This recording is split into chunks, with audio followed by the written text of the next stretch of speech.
Good morning. It's morning. I don't know when you're seeing this. It's morning for me. I wanted to share a couple of things today that I found in Next Generation magazine, the final issue they ever printed, 2002. January of that year was their last issue, if you can believe it. And it was like their big Xbox blowout. The new Xbox, Microsoft's in the game now. Check out this fat controller, all that fun stuff. And before we get into the Xbox side of it, because there's an interesting thing I found in there, I wanted to mention this. So they reviewed Windows XP. And what they first said about it was...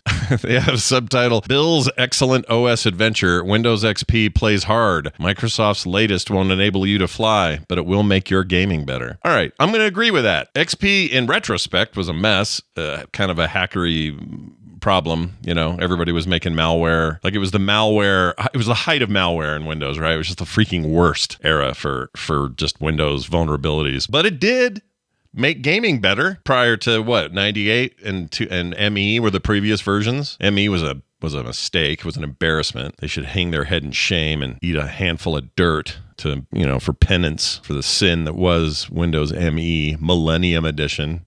Here's their final score. They said, bottom line, they gave it 5 stars, by the way. That's their highest rating. Windows XP offers more reliability, performance, and versatility than any OS you've seen before. You want the best? Here it is.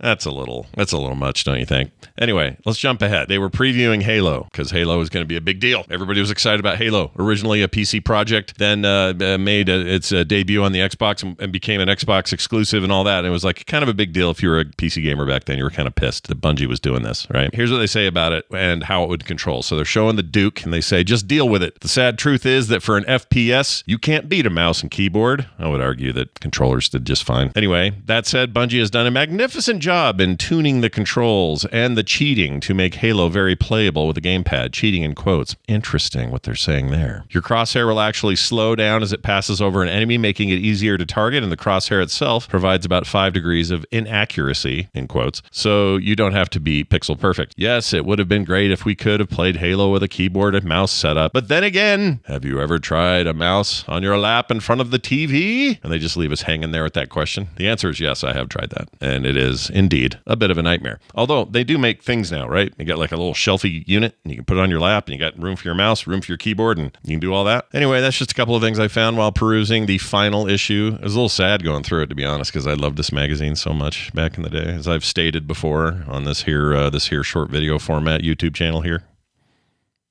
I hope you have a great day, and I hope, what do I hope for you today? No traffic accidents.